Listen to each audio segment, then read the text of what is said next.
Hey there, TheCyberWarrior here, and this is going to be a bit of an odd video.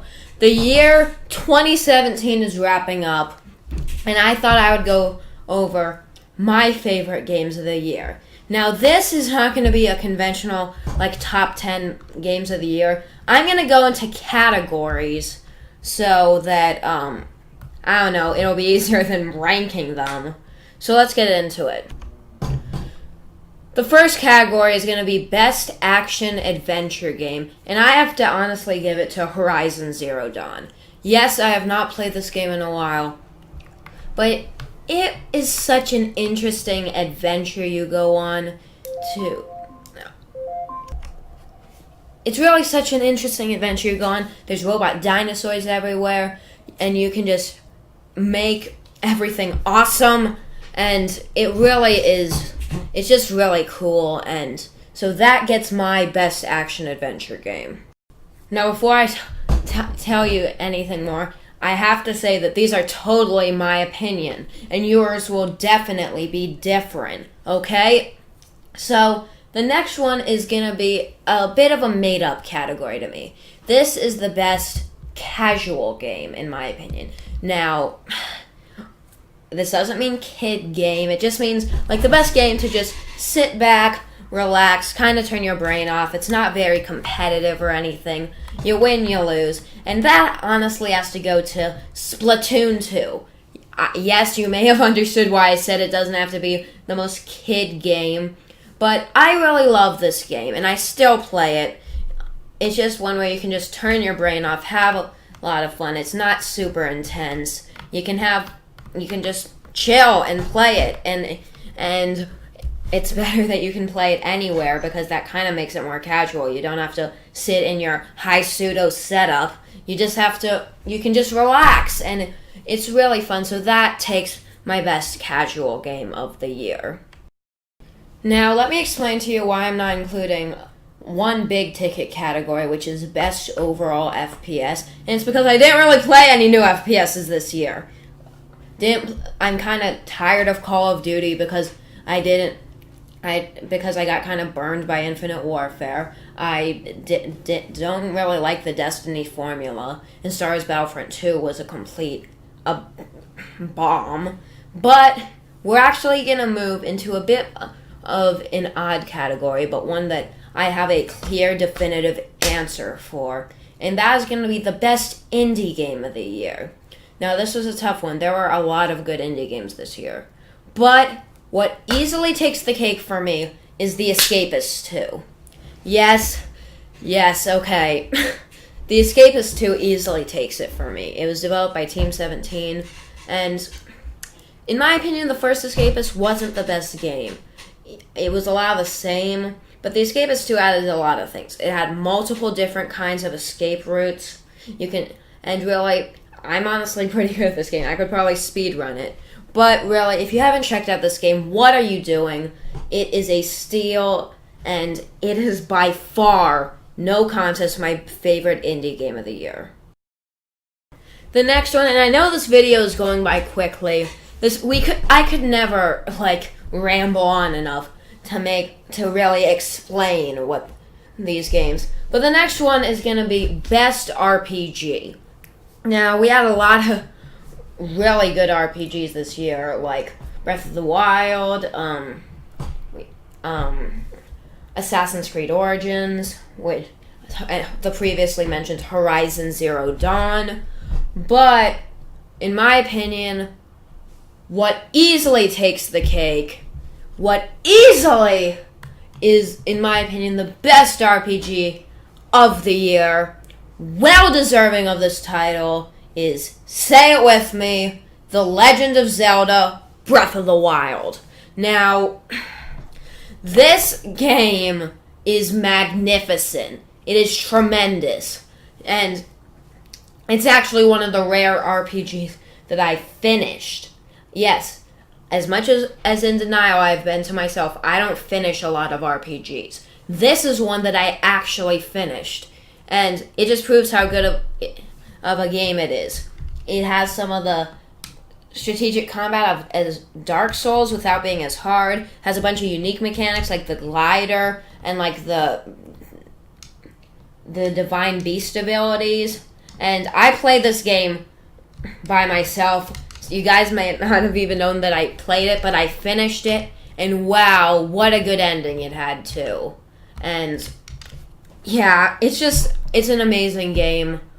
I love this game. It did win Game of the Year. It's not my Game of the Year personally. You'll see that in the future. But this game is well received as the best RPG of the year.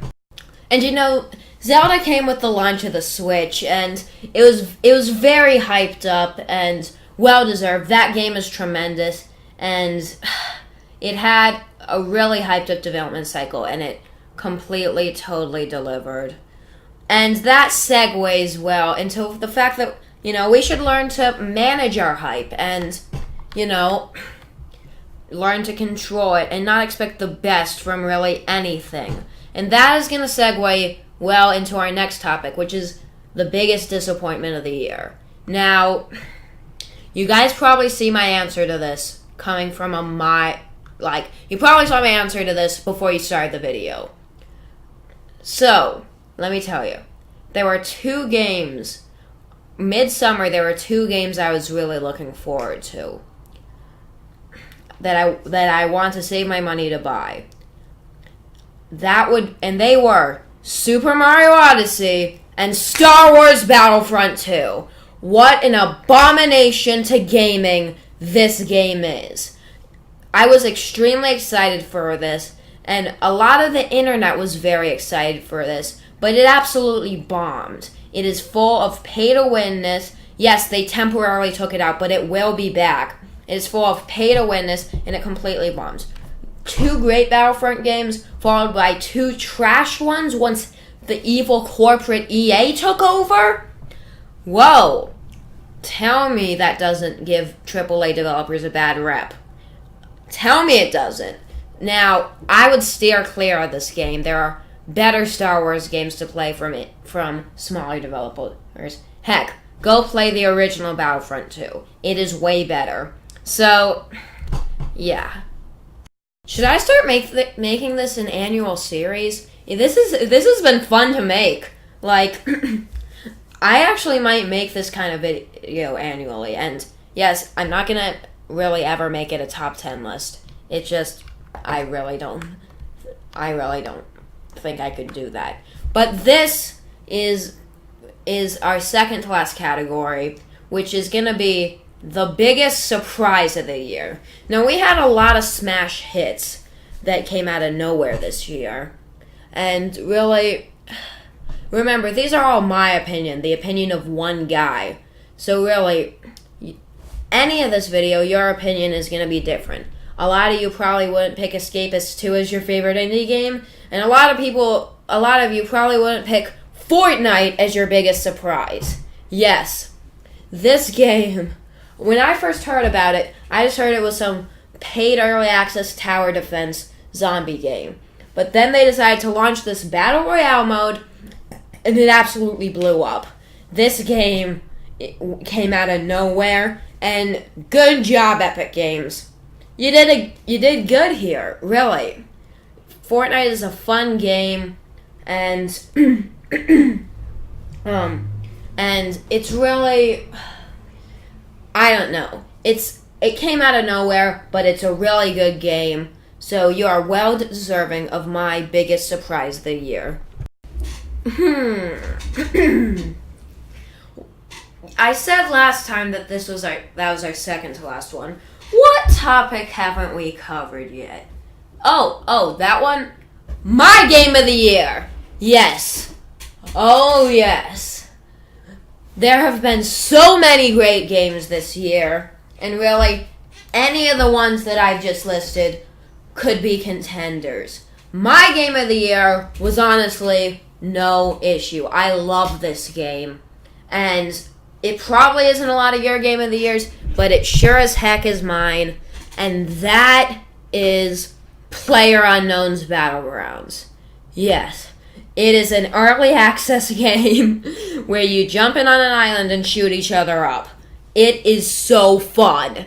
really, I don't know what makes me love the gameplay of this game so much, but I do. I just want to keep incoming more. It never gets old, and really, it could have been a contender for biggest surprise, but I didn't want my biggest surprise. I didn't want two categories to overlap.